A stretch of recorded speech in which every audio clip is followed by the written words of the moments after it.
Welcome back.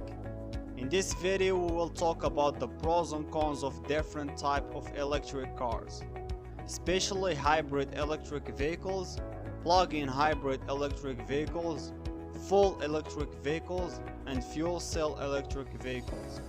I want to start with the conventional car with its internal combustion. A quick recap why we want to get rid of internal combustion engine. Burning fossil fuels causes global warming and the exhaust pollutes the environment. The engine throws away 75% of the energy it uses and produces noise as an unwanted byproduct.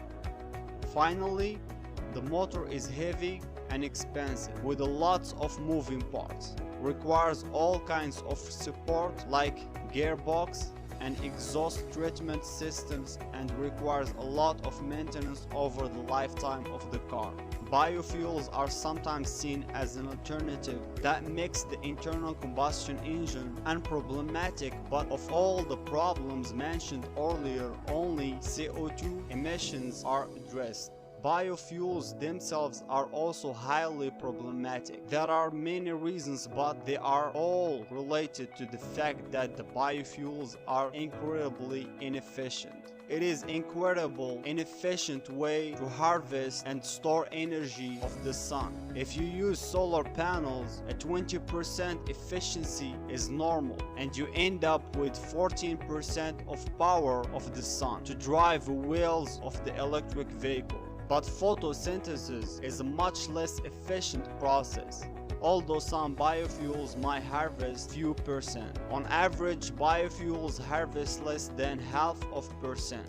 And after refining, transport, and the inefficient internal combustion engine, you typically end up with less than 0.1% that actually drive the wheels. Apart from being hopelessly inefficient, biofuels needs scarce water and fertile ground and are therefore almost by definition in competition with food and nature. Don't get me wrong, using biofuels from waste that cannot be turned into feedstock is a great idea. Some advanced biofuels from algae that are also non-competitive with food and nature are a great idea. And there are some use cases that are very hard to achieve without biofuels. For example, intercontinental flights with airplanes. But putting biofuels in cars creates more problems than it solves. All these problems with combustion engine and biofuels led us to electric engine. And the first step we took was hybrid electric vehicles. As the name implies, the hybrid electric vehicles is a mix of conventional vehicle with electric vehicle.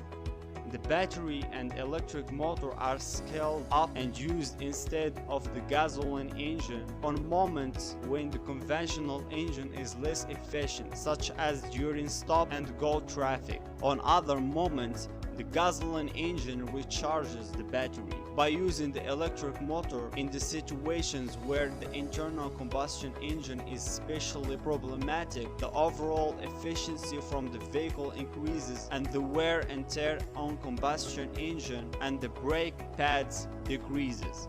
Overall, the lifetime of the car, there is clear financial advantages because the saving in gasoline or diesel easily overweight the extra cost of producing this drivetrain. However, the advantages are very limited. If you add hybridization to an already frugal gasoline engine, you might save 10 to 20%, but that is about as far as saving can go.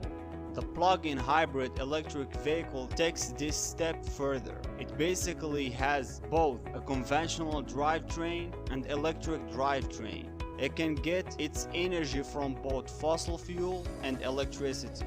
The biggest advantage is a long range with a small battery, while you can quickly replenish your energy storage by using gasoline station. Its biggest disadvantages compared to fully electric car are first, more expensive and complex drivetrain requiring more maintenance and more expensive in terms of energy use, less than CO2 reduction, and still some unhealthy exhaust. Now we move to the fully electric vehicle. Here the conventional drivetrain is completely left out. So we have dumped the fuel tank, internal combustion engine, gearbox and exhaust system. The full electric vehicle detaches the internal combustion engine completely. It runs entirely on electricity and only uses the electric motor when all its advantages. One of the interesting things in terms of driving that one-pedal driving is increasingly common. This means that you only use brakes in emergencies. Otherwise, you simply accelerate by pushing the throttle pedal and decelerate by letting go the throttle pedal. Of course, braking this way has the added advantages of regenerating energy. The biggest disadvantages of full electric vehicle is that you need large battery to get a decent range. My surveys lead me to believe that experienced EV drivers will be satisfied by a range of 400 to 500 kilometers and simply won't see advantage of large battery. That means that we should expect EVs with a range similar to the Tesla models to dominate in the future. Of course, fully electric vehicles need fast charging capability for occasional long trip. Currently, that is often 50 kilowatts, which translates about 250 kilometers of range in an hour of charging. But I expect that in 5 years' time, the average for new cars will be 250 kilometers for range in about 15 minutes. The biggest reason for the rise of full electric vehicles is not climate, but money, since they need only about 1/3 of the energy and maintenance. They are simply cheaper to own, and as battery prices come down, the striker price becomes more reasonable. To drive this message home and to show how much things are changing, I include a simple calculation. It's based on an average car. We see that the electric drivetrain is a bit more expensive in the year 2000, but will be much cheaper in 2030. The low cost of electric drivetrains also explains why Tesla can offer supercar performance at a relatively low price. The battery is the biggie. In 2000, a range of 400 kilometers cost as much as $100,000, but already we see a 5-fold reduction in the price in 2030. We expect 10-fold reduction. There is really no competition for internal combustion engine with these overwhelming battery development. Fuel is where the full electric vehicle starts to score. Over the lifetime of the car, you easily save anywhere from $10,000 to $30,000. $30,000 that you save with a fun car. The savings in maintenance are also pretty substantial. The end result is that in 2000 the electric vehicles had huge disadvantage, but in 2030 it has a huge advantage. And if you want to drive a large and fun sporty car, the advantage of the fuel electric vehicle will be even bigger. I predict that the conventional electric and even plug-in electric vehicle will be quickly make a way for the full electric vehicle.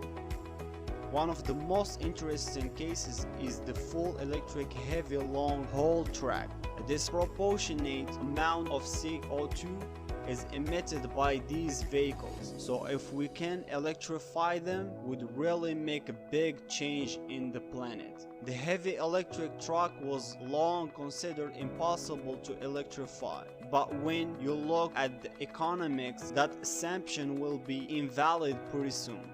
When you look at the TCO, you realize that the heavy electric truck is actually the best candidate for electrification.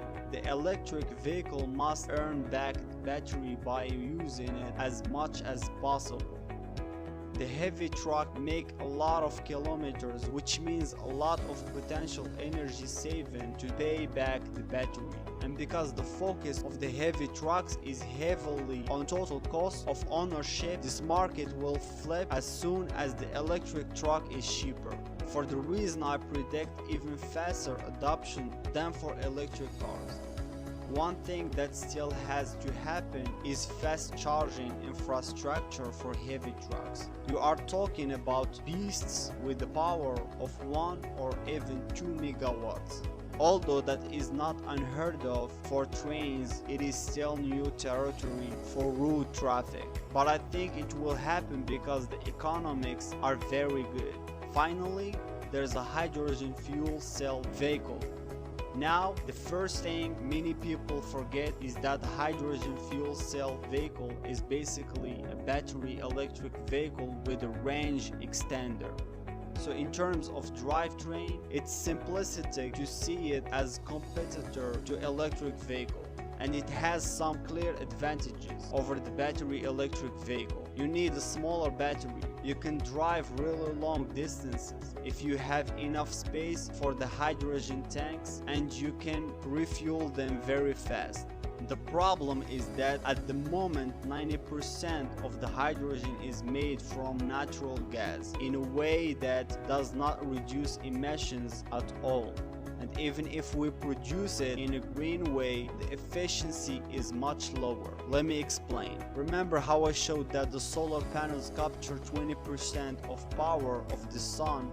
That electric vehicles that would have 14% left to drive the wheels? With hydrogen, a lot of energy is lost in conversion from electricity to hydrogen and back again. You end up with about a third of energy. In far future, maybe half. However, there is more to this story. If you have a large amount of solar and wind, say about 80%, chances are that you need a curtail, basically throw away a lot of wind and solar. Storing this in hydrogen is of course much more efficient, and if you go for 100% solar and wind, you badly need some form of chemical storage to survive weeks or months of little wind and solar.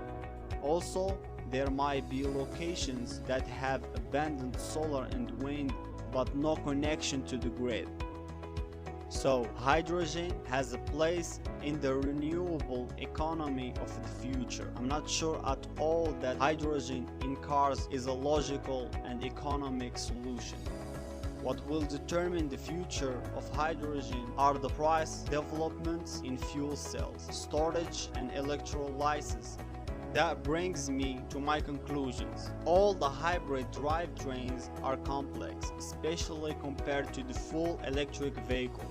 As battery prices continue to plummet, there will be a move from hybridization to more electric, and my personal expectation is that we will skip the plug-in hybrids and go directly to full electric vehicles, not only for passenger cars, but especially for heavy trucks. If you look at the fundamental economics of the different drivetrains, one thing is very clear. The internal combustion engine is on the way out.